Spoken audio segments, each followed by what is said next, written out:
Hey there, my name is Oisín Lunny and this is Audio Talks, a bi-weekly podcast on all things audio presented to you by Harman.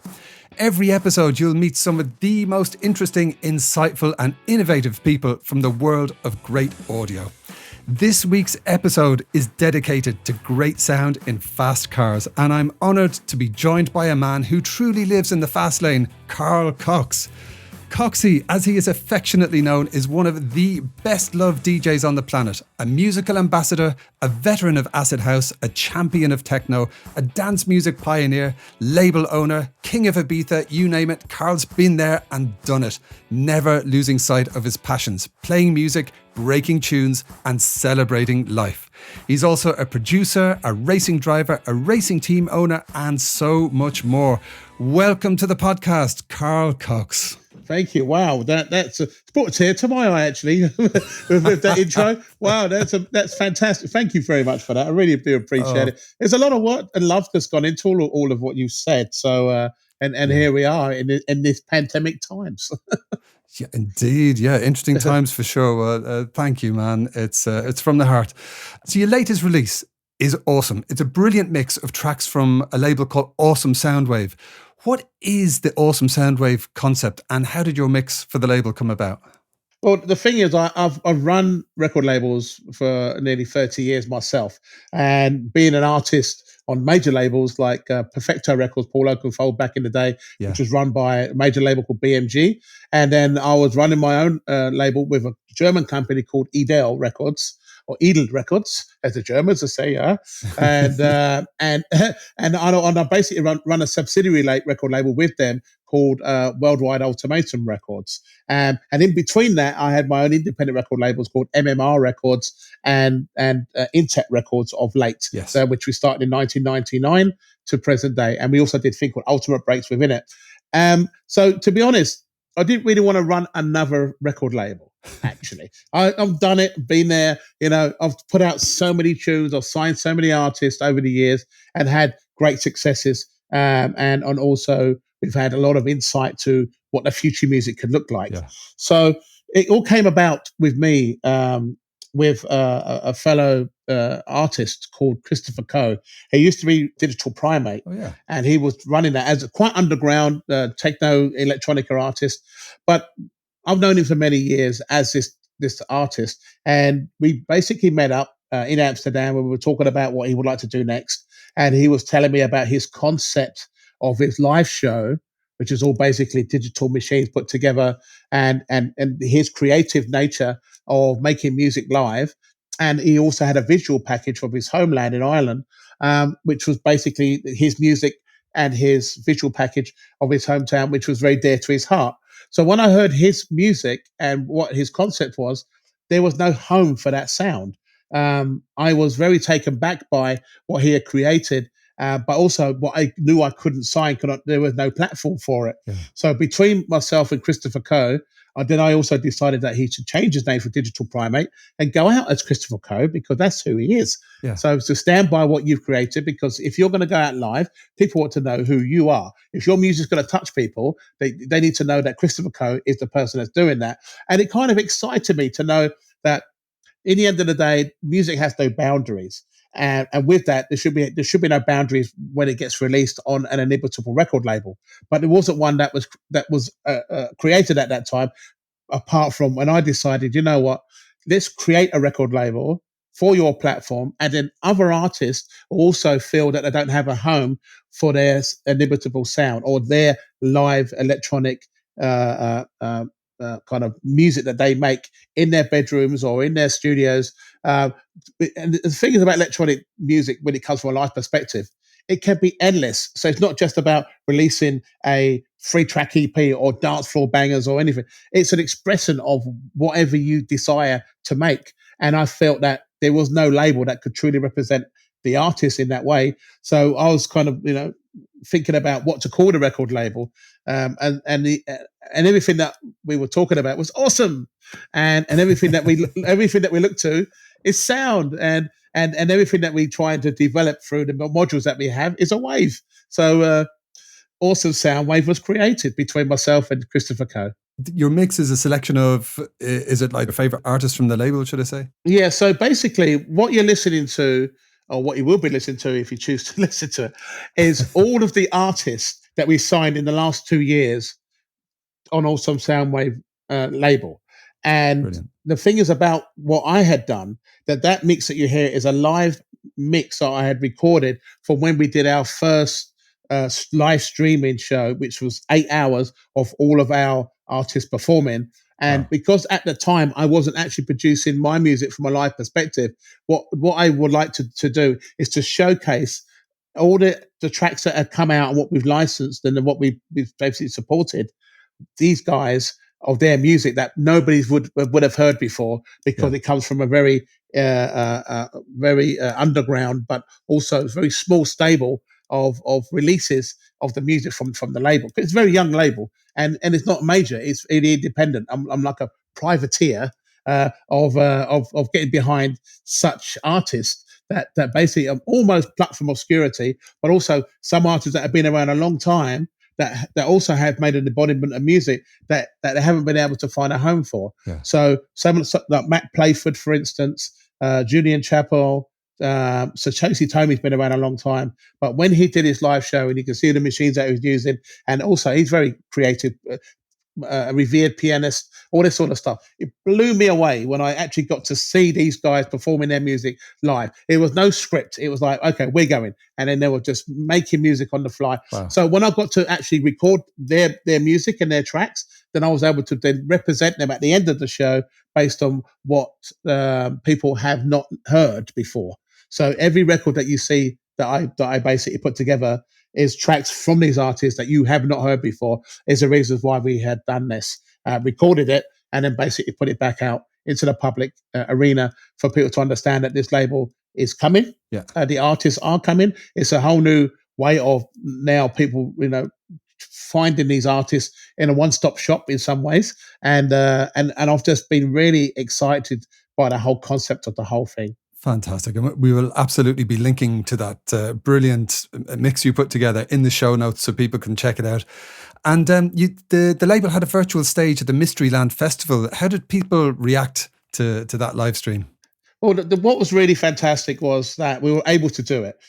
As you know, there was no festivals and no events, and there's nothing of its kind happening until with the nearest distant future. We don't know even if it's going to come back.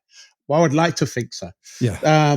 What was really nice was that the fact that we were able to still have our show that we were going to do live virtually, and Mysteryland was still going to present their festival at the time they were going to do it, and to still have us represent, also Soundwave artists represent what we were going to do live. Yeah. But also, I kind of tweaked it a little bit by my own self actually now going live as well as a live artist. So it was the first time that anyone saw me actually running the machines and the sound and what you heard creatively.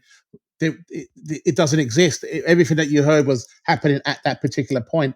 So I kind of joined the merry band of live electronic artists at the same time. Even though I'm a DJ, I was able to do this as well. And it's not my first rodeo. I've actually been performing, over the years, kind of like a few live shows, which I really have.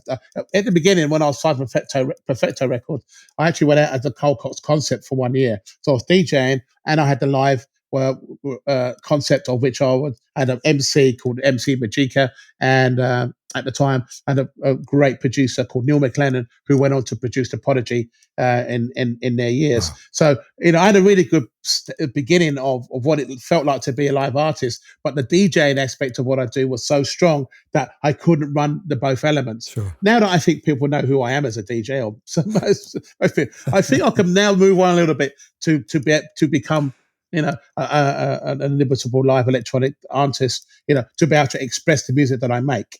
And through the platform of Awesome Soundwave, I think this was a great opportunity for people to be excited by the unknown. Yeah. That's the thing about it. We don't know what's going on here with what people are subjected to in a sense of, if you're going to come to a stage by what we're creating, and then here we are with all of these artists. So what was really good with Mysteryland is that you got to see the artists that we felt that could represent, which was amazing. And then my own self, on board at the last part of that show with my own music to basically put a stamp on exactly what this label is all about. Fantastic. So it's like your passion for music just comes through with every word you're saying there. And, your passion for particularly techno and DJing is known all over the world. But we're going to talk a lot about another one of your passions, which is cars. Have they always been a passion for you for as long as music has? 100%. I mean, the thing is, I think I was more interested in cars and anything that had a combustion engine in, including steam trains and all this kind of stuff. Anything that propelled itself, I was into. And so that they've always had a parallel, music and my hobby for cars. Yeah. Because when you're into cars, you're a hobbyist to begin with. There's nothing professional about it. If you could afford to buy a new set of wheels and tires or to paint your car yellow instead of green or whatever, you are customizing your car because you wanted to stand out from the rest based on what you bought or what represents you. And I've always been into it. I've never had anything normal. Whatever I put my hand to, whether it be cars or motorbikes, it's always had to have my own stamp and my own signature to it. And I've always enjoyed that. So when I had my first car, which was a Morris Minor, is like 1968 or something. It's really old for it. I paid £20 for it. Wow. This is going well back. When I was 16 years old, and it was a rust bucket. The only good thing about this car was that the engine worked. The rest of it was like just falling apart. But you know what? I've got some grey primer. I made it all one colour. I've got some eyes upon and all sorts of stuff. And just trying to make good of all the rusty bits and stuff. And that car looked fantastic. I mean, it was very slow. It didn't have any synchro mesh for the first gear, and all that stuff. But it was my car. I could turn the key and I could drive it. Yeah. But I became a Ford man after driving that car because it was I think you've got to be a very massive enthusiast to have a Morris Minor, I think, in that way. They're very cute cars, but they've got no performance or whatsoever. No. So in my realm, Ford's was always the go-to car for me in the end. But cars have always been a massive part of my life, especially in the end of the day. When I was going up and down the country doing all the rave events, in the late 80s into the 90s, I was going up and down the length and breadth of the country, and you needed a decent car to do that. All my cars in my early days fell apart half the time. So eventually, once I started to make a little bit of money, I did buy German engineering in the shape of a Mercedes 560 SEC, of which the car I still have today, which I bought in 1996. And it's in my garage here in Melbourne, Australia, and it's still exactly the same car that I bought. I think out of all the cars that I've ever bought, and I do own a few of them, that this has probably been the only one that when I bought it, that it's actually been worth it because I still have it at the end of the day with its residual value going up instead of down. Nice. Yeah, I mean, for sure, you've come a long way since the 20 quid Morris Minor there, for sure. You have a motorbike restoration business, TT Motorcycles. You got a racing team, Carl Cox Motorsport. That's been winning a lot of races over the past few years. So what's happening to those businesses during the pandemic, would you say? Well, the thing is that the guys are still racing, and obviously, we have two New Zealand riders at the moment racing on the British Superbike circuit. And they basically came over from New Zealand to race, and then as soon as they came over, then the whole pandemic and lockdown started, so they couldn't race straight away to begin with. I was already set for all the sidecar my sidecar teams and my TT racers like Michael Dunlop and Connor Cummins and sidecar teams that had everything in place. Dave Molyneux and Mark Wills racing the sidecars and Greg Lambert with a new passenger. It was all going off, and then as soon as this happened, it all fell off a cliff. And I was like, oh my God, this is what's happening. But at the moment now, they found a way. If these guys, bubble where they are and they do the right thing by the 14-day isolation, this sort of stuff, like all the other teams have to do. Basically, have more of a skeleton crew for your crew to run the vehicles. Then you can basically race on closed circuits. Cool. So that's what they've been doing at the moment. So my name of Carl Cox Motorsport is still out there on the weekends, and also here in Australia. The car that you see here, which is a Mustang, full Mustang, which is in a livery of V8 supercars that we have here in Melbourne, Australia, of which they've been able to still race, obviously, on closed circuits. So they've been going out there, and Cam Waters that drives that car, that's a road-going car, by the way. He's been getting on the podium, doing really well. So the name of Cox Motorsport is still out there. The only person that's not out there doing anything in Cox Motorsport is me. All I can do is watch all of this from afar, watching everyone else have a really good time, and also there's another guy actually out there at the moment called Tom Bramich, and he's from Australia, a very young guy who's racing in the World Superbike series, which is obviously happening at the moment still as well, and he's out there. He's been struggling, had a few crashes and that kind of stuff, and a few DNFs, but he managed to get onto P3 at a couple of races. So, fair play to him. So he's still out there at the moment. So it has hindered us in some ways. It seriously has hindered me, because when I got back to Australia to be able to go drag racing in my new Pro Mod car, I was going to basically do 4 rounds in that car and a professional series called Thunder 400 series in Australia, and they cancelled every event. So I haven't been able to do testing. I haven't been able to get past the border controls, because you have to have a valid reason to go across to New South Wales, and drag racing isn't one of them. So I've been very, very frustrated, to be able to get myself out there with my own efforts of racing. And also in New Zealand, I also race historic muscle cars, which I have a Shelby Mustang GT350, which I also race and actually do hill climbs as well at a place called the Letchford Festival that we have in New Zealand. So that's kind of what I do. And also I do a lot of track days if I can when I'm in the UK. And one of the places I do that is either Brands Hatch or Goodwood. Yes. But of course, I'm not anywhere near the UK, so I haven't been able to do any of that either. So what did I do? I went and bought myself a racing sim to do iRacing. Really? So I'm able to now sit there, big 3 massive screens. And what started me on this whole thing, the V8 supercars that you see here, they wasn't able to do any races at the time. And so what they could do is do iRacing with their cars at certain circuits, and still keep people interested in all the top racers driving their simulators. And then they decided one week to have celebrity iSim racing in their supercars. So I'm like, because this car here is run by a company called Tickford, they asked me would I like to do it, and I said I've never been in a sim before, but I'll give it a go. And I went out there and had a ball. What was really funny, and I'll tell you a funny story, as I was going round and I was doing quite well out of 24 cars, I was 15th place, but I was getting overtaken by the race leader. And as I came down the start-finish straight to go into turn 2, I kind of lost the back end and everything. So the race leader was trying to get past me, and because I lost control, I took him out, which is a complete no-no in racing.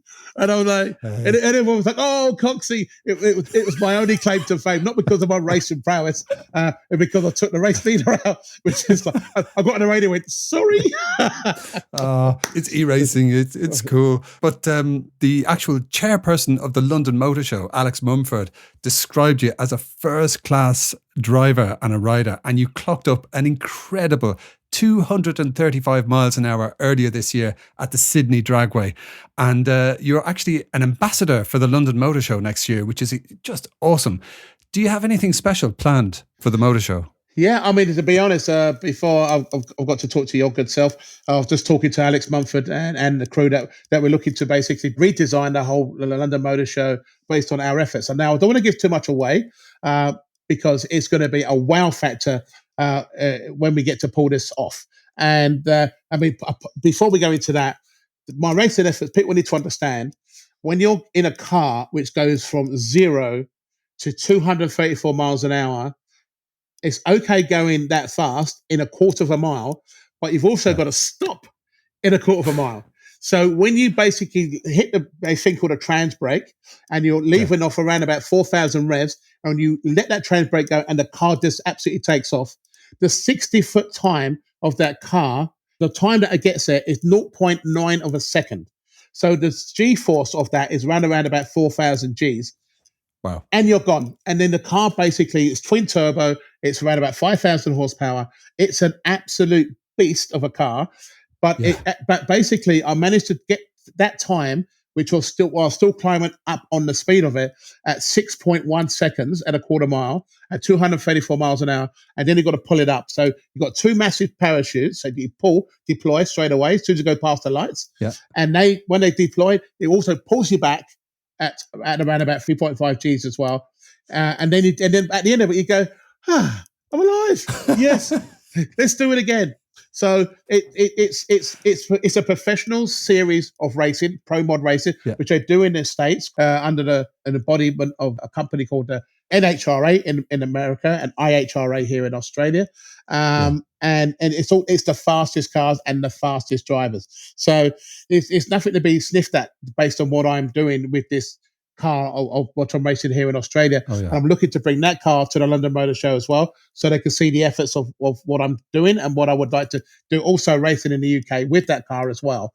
Now, the London Motor Show is just a part of the sector of the overall ideal of the show itself. And we have new areas that we would like to introduce with the future of the motor industry, the urban side of the motor industry, and also the exclusive side of the motor industry, which is obviously Bugatti, Lamborghinis, Ferraris, and the list goes on with supercars and that whole ethos, what goes on around that. So, but it's there for everybody at the end of the day. And I'm just a guy that loves cars that forevermore I would talk about, the latest release on certain record labels as much as the next supercar, or my Mark 1 Ford Cortina, or the little Mini that I have, which I love, to take my car from London to Brighton, do mini rallies and stuff like that. Nice. I'm a genuine petrol head, and I have been for many, many years. Oh, superb. My folks who are listening to the podcast won't be able to see that my jaw just hit the floor there when you were talking about the speed and the acceleration there. So, wow, look out for the motor show next year. That's going to be exciting. Now, so you actually own over 100 cars and bikes. So I won't ask you to pick one favorite, but would you take a guess at what are your favorite 3 cars or bikes? So basically, to put it into perspective, I have cars in New Zealand, because that's where my motorsport team are from, and so I've got cars over there in Melbourne and in the UK, so that they're kind of spread out. So the cars collection is roughly about 25 cars, maybe a bit more. Yeah, I can't remember now. But with the motorbikes, it's roughly between 80 to 90 motorbikes. So classic motorcycles, modern day motorcycles, and race bikes as well. Yeah, for racing and the Isle of Man TT, the classic motorcycle racing, also the TT, and here in Phillip Island, which we have classic motorcycle racing here, and in Sydney as well for the Barry Sheen Motorcycle Classic, and also racing in New Zealand as well, called the Cemetery Circuit Racing, or the Tri-Series in New Zealand. So as a collective, I have quite a lot of these machines, which I've been over the many years, been collecting, and also having to have people to be able to ride those bikes for me. Yeah. Now, as a collector, I mean, most of my bikes and my cars are just based on one-offs, collectability, desirability, based on that. When I was a kid, I wasn't able to have a 1968 Dodge Charger, which was basically the car that you used to see for the Dukes of Hazzard. Oh, yeah. The style of car. Yeah. But mine's a 1968. The Dukes of Hazzard car is a 1969. There's a difference between the two cars, not in their size or what they had to look like, but aesthetically, they are different. Uh-huh. But that car I loved forevermore. I always see that when it used to jump and go sideways and you get chased by the police. That 68 Charger, that Miracle Muscle car. So that's one car. Nice. So I've always been into Mustangs. I love them, as you can clearly see. The modern day Mustangs I have, but I'd really love the Bullet Mustang. When I saw Steve McQueen, getting chased down by the 1968 Dodge Charger, this was just phenomenal. Highland green, that car, American racing wheels, Shelby racing wheels.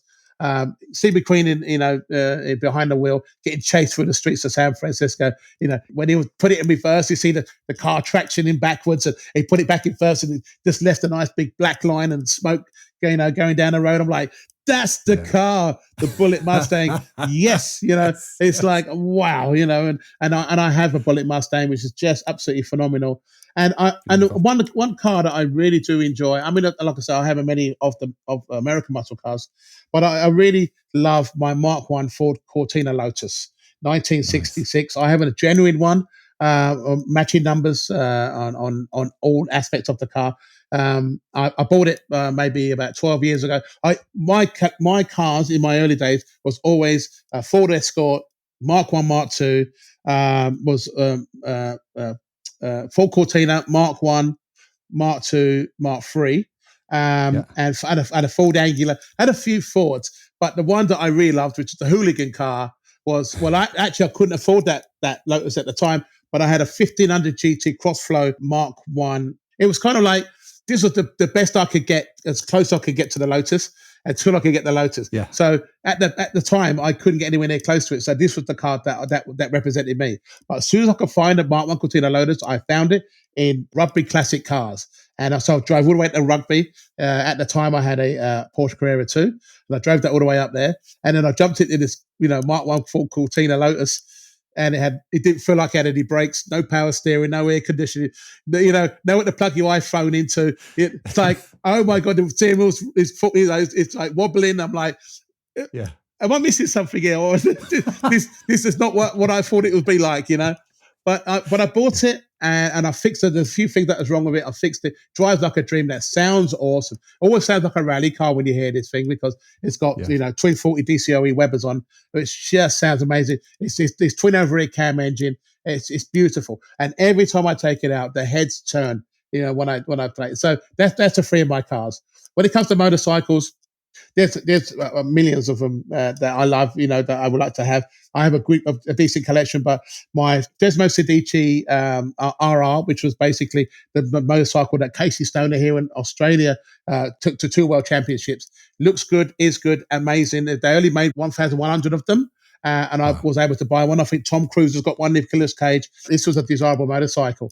And now the old school motorcycle back in the day was called a Widowmaker, which was a Kawasaki Z900 with the ducktail at the back and everything. Absolutely gorgeous. 1970. You just feel good on that bike. Sounds good, is good, and it's just phenomenal to be able to have a bike that stood the test of time in any way, shape, or form. It's green in its color, and it's just beautiful to ride that bike around.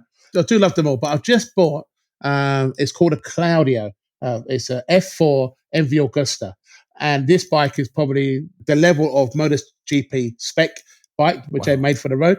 They only made 200 of them, which was an ode to Claudio Castellini, who used to race the bikes many years ago. And I was very fortunate enough to put my name down on one. After 2 years, it turned up in the pandemic times, and everyone's on lockdown. So it's in my kitchen. I'm just looking at it every day, going, one day I'll get to ride you. Absolutely. But it's absolutely gorgeous bike. It's carbon fiber wheels. It's titanium and magnesium everywhere. The styling of this bike. It's the last of the F4 bikes that they're releasing. And Claudio Castellini got to design that bike, and it has his number 12 racing number on the bike as well. It's black and gold pinstripe, and it's just delicious. So I absolutely love that bike. Wow, a thing of beauty. That's a mouth-watering list you gave us there. Thank you. And you mentioned the 67 Bullet Mustang. Have you tried the 2020 version yet? Now, I remember seeing the advert and seeing Steve McQueen's daughter driving that car through car park, and I'm like, yep, I have to have one. But if you see these, these three Mustangs around, the one in the red one, I know everyone can't see it, but it's a 2020 Mustang. It's the delivery on the car is owed to a driver called Alan Moffat, who used to drive in the Trans Am series of when he used to back in the day drive a 302 Mustang.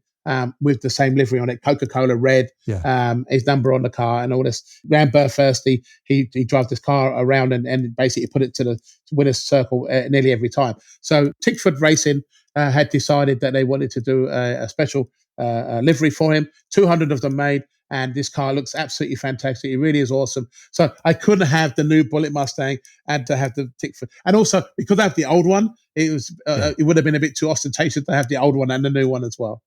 We'll share that photo that's behind you with the three amazing cars there in the show notes as well, and we'll kind of share it online.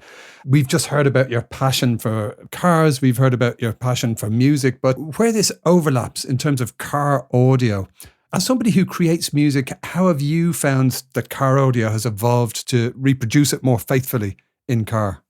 Well, the thing is, every single car sounds different, in their shape and their size. I mean, the bigger the car, the better the boom, for Yeah. sure. But also, the thing is, when you've got a really good sound system in your car, the sound pressure level that speakers create finds anything that's rattly. So if you got anything rattly in your car, it will find it, and it'll be the most annoying thing that you've ever enjoyed. So for sure, the newer cars favour better than the older cars, of course. But I've always been a purveyor of having a good sound system in our car. Why wouldn't I? When I'm in a recording studio, the first place I go is into my car to see what it sounds like. Yeah. Because most people who listen to their music on their phone or on the radio never really get a good sound. But when you're in your car, you don't have to have it loud.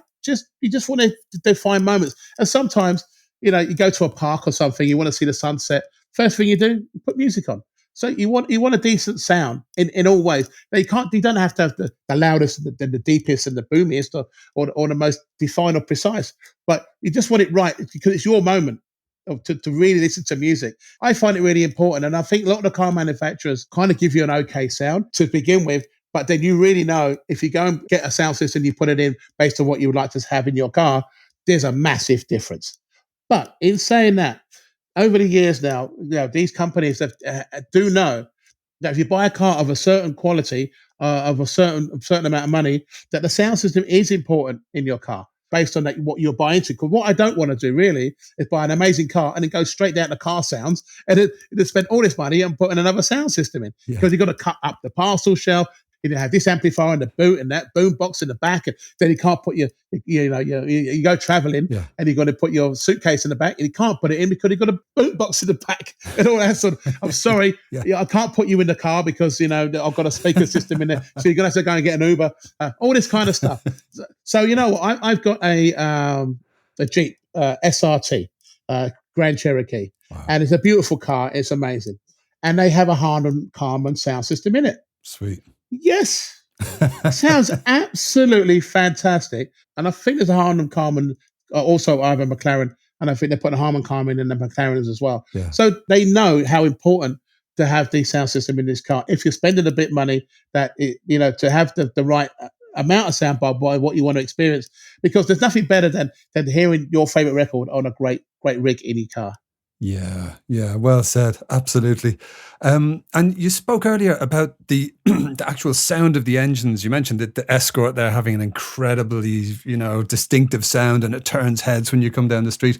What is it about the sound of engines that appeals to you? And do you have a favourite? I think the FUD of a V8 car. I mean, I do like a V12 sound as well.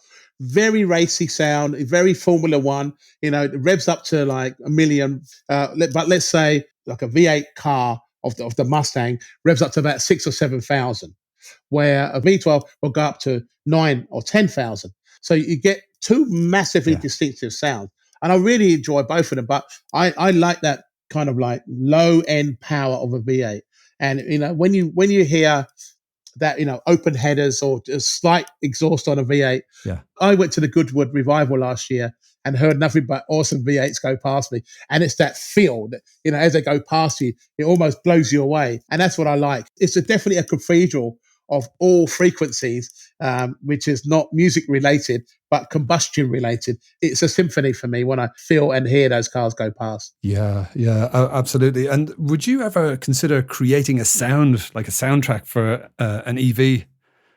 Well, I've been asked many times to do that because I do have an ear for everything, including car sounds. Now it can be very very cheesy to be able to do different car sounds over a techno beat. Maybe that's probably one of the reasons why you haven't heard it before. But Yellow many years ago did a track called The Race. Yes, amazing record. Production was fantastic. Boris Blank, Dieter Meyer, are just geniuses. And there's one part in it that says, "Oh, well, here goes the race," and then halfway through it goes, "Meow," and it goes through the sound system left and right. If you're in a car, it feels like it's quadraphonic. Yes. So when I went to his studio to create a record with him, I had an opportunity to work with these guys. Amazing. I sat there in the studio and I asked him, that car sound that you had going through the speakers. He said, I said, oh, how did you create that? To go through the speakers and everything. And if anyone knows recording studios, each channel has a left and right pan on the channel. So if you go pan left, it goes on left speaker. Pan right goes on the right speaker. He said, oh, I just did this. Left pan, right pan. I was like, what? That's it. Nothing else. Nope. Yeah. I'm like, wow. Because it sounds like $1 million when you're in a club.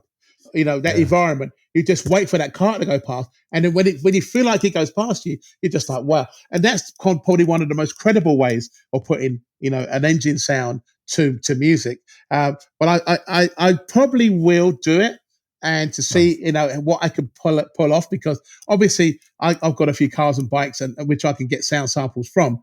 And to have all of those, those kind of elements into my music, I think would make it mine for sure. Superb. Yeah. Okay. Looking forward to that. I would totally go for that. So, you've spoken about this great overlap between good quality audio and driving and motoring. Has there been a super memorable road trip that you've made? And if so, what was the car and what was the music? Back in the day, a friend of mine called Jim Mason, and he had a beautiful Mark I Cortina Lotus. It was a Mark I Cortina, but it's a very nice car that he had. And at the time, we had an 8-track, and 8-track was the high end of high fidelity in a car of that time. Now I know that a lot of the people now will be thinking, "What is he talking about? 8-track?" Well, here's a history lesson for you. Go and find out, because those things were quite big. But the quality of them was amazing. And all I remember going in his car, and there was a track by Curtis Mayfield called "Move On Up," and it's such a great, feel good tune. If you played it today, it doesn't matter how young or old you are. You just puts a smile on your face, and you end up singing this car. And when you're driving, move on up, keep on moving, and you're just driving this car, and it's just awesome. And I'll never forget it. That record, driving with that car, in the dead of night, just hanging out and enjoying the moment. Out of all the music that I've ever had in a car, and the moments of that "Move On Up" by Curtis Mayfield is probably my still very best experience that I've had. That's a beautiful moment. Getting chills in the back of my neck thinking of that. So, music's important to you. Cars are important to you. Could you ever see yourself making a transition from music to more car and motorsport involvement? I think I've already made that kind of inimitable move. I started the Carl Cox Motorsport movement in 2013. Now, I didn't know where it was going to take me. I just knew that I wanted to be involved in it in one way. I like being on the sidelines, but I also like to get involved in one way, to be able to come in at some sort of entry level. There's no way that I was going to have enough money to get involved in a MotoGP. Way expensive. No way was I going to get involved in Formula One and everything that goes with it. Not even Formula 3, Formula 2, to Formula One, maybe karting. But apart from that, it wasn't my forte. Motorcycle racing, sidecar racing, grassroots, I was able to get involved in. So when I first went down to the Isle of Man TT, I took a sidecar outfit from New Zealand down there, and then I just fell in love with it. Yeah. I was in. Once I saw those bikes going past and everything, I was like, I need to get involved a little bit more to be able to justify me being there as well. I didn't want to just be a spectator, taking time out, watching him go past. I want to be able to find guys or girls who wanted to race at the Isle of Man TT and have that experience of it, and to help them to do that. So that's how it all started. And then I did say that I never really wanted to get behind solo riders at the Isle of Man TT. But when I got to meet Michael Dunlop and the Dunlop dynasty of riders over the years, they've had their tragedies, of course, but they're road racers. Yeah. Nothing can tell them to stop doing what they're doing is what they do. But Michael being one of the youngest ones, we really connected really well. We have a bond beyond it, me just being a sponsor and just being someone that just wanted to put a sticker on his bike. And I understand where he's coming from, being a racer myself, and the pits and wayfalls of what happens here. You need support. And with Michael, he found that my honesty to motorsports and my entry wasn't just like this top international DJ who wants to have a few pictures with and make you feel good about that. No, it was all about my passion for it the end of the day and what I could do to get involved in that. So that's how it really started. And as I kept doing it, as I kept getting invited to Formula One, but also the MotoGP, taking time out of my own schedule to be there to do this and to try and get to as many BSBs and World Superbikes as possible, all this kind of thing. I found that my time was getting taken up more and more with being involved in motorsport activity as much as me being at the latest festival. I kind of thought, well, I've been involved in music now over 40 years.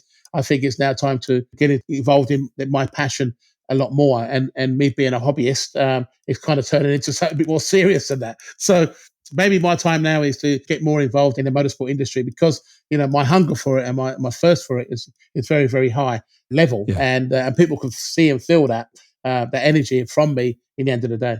So what would be your choice for a perfect soundtrack for driving? Say if you were to go for a drive tomorrow, what kind of thing would you be listening to?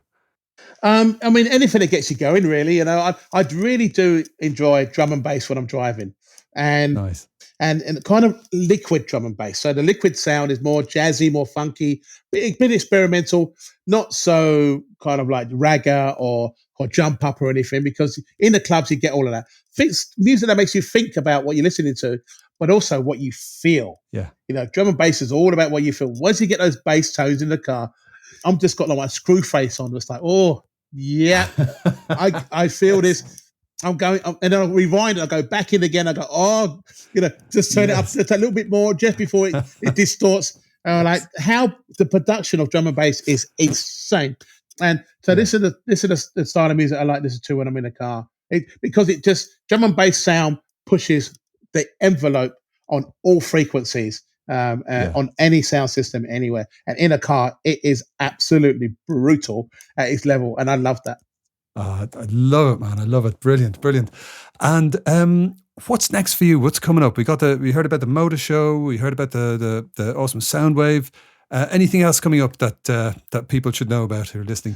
Well, at the moment, as you know, I've been doing a lot of live streaming, and I didn't really want to not do the live streaming because I like being with people, as you can imagine, and not being able to do that anyway is really difficult. But I still love having the ability to share the love of music. So, me being on the platform of Facebook, Instagram, Twitch, Mixcloud, and YouTube as well. All these platforms are great. So they're all kind of dipping the toe in the water with me based on the way I'm able to draw people into my shows. It's really hit a nerve. Yeah. It's kind of like, well, we can't see Coxie live, so I will tune into Cabin Fever. Yeah. I will tune into Mysteryland. I will tune into Exit Festival and all this kind of thing. Yeah. And I try not to give too much away, hour show, maybe if I'm feeling good, 2 hours. But what's really special is my Cabin Fever shows. And the reason why it's so special, because every single show that I will be doing on Cabin Fever is all coming from my vinyl collection. Yeah. And my vinyl collection is a collection of music that I've been collecting from 1968 all the way up until around about 2009, where I stopped collecting music on vinyl because it changed from that point on to digital format.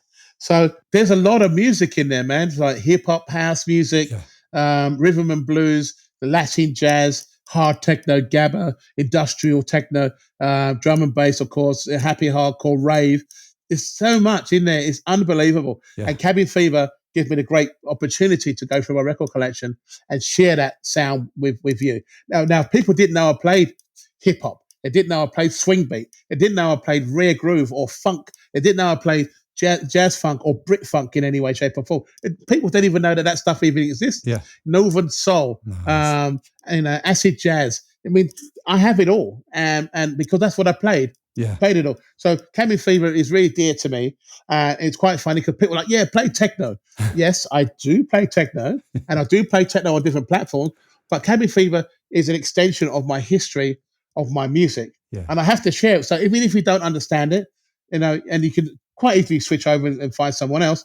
But I have to do this. I have to sit there sometimes like a radio jock and just play the records like the radio jock used to do, like how I used to listen to music when it was Radio Jackie, when it was early days of Kiss FM, when it was a pirate radio station, and all this sort of stuff is how I got exposed to music. So stop watching me jumping up and down, going mad, mixing music in. This one record, by Rick James called You and I, which goes on for 9 minutes, is incredible. Yeah. And you're going to hear it from beginning to end. Is the reason why it's made in that way. So when I produce that show to people, when I hear it, people don't realize that I can talk. They didn't realize that I had the knowledge of this music. It's an experience for people. They've never seen it before. Yeah. So this is really great to be able to do this on these platforms. But until Facebook has announced that all live streaming will be banned from October the 1st, and anyone live streaming, playing unsolicited music or blah, blah, blah, will be banned from Facebook. I'm like, okay, I'm going to Mixcloud. And the reason why I'm going to Mixcloud, because they actually pay for the music that you're playing. The music goes back to the artist. Yes. I'm all up for that, because at the moment, no music's going back to the artist whatsoever, because it's not being registered. So that's one of the reasons why, it's a difficult platform to be on, because everyone's jumping on it at the moment because they're not playing out. But can you imagine all the music that's not getting registered, nothing's going back to the artist, is incredible. So I still want to, outside of this pandemic, I will be going back to playing live, of course, at some point, not as much as I used to, because I think that I want to move on from that a little bit now. But also to carry on the ideal of these streaming shows, because the music can reach out to someone that's in Peru or Japan or in Mexico or in Sweden. It doesn't really matter. It's if you're into what I'm doing, and then you can find out where I am through live streaming and get the full benefit of what I can still produce. Fantastic. I've been enjoying those Cabin Fever sessions so much over the lockdown. It's been an education. It's been memories. It's always a surprise. It's always a delight. That energy comes across every time. So I've got one more question for you. Every episode, we invite our legendary guests to add a track to the Audio Talks playlist on Tidal. So, Carl Cox, what is your nomination to join our musical time machine, and why have you chosen it? Yeah, I mean, it's very difficult. Can you imagine, out of all the records that I have, and I'm an old school guy, I mean, I just love, music that you hear that makes you feel good.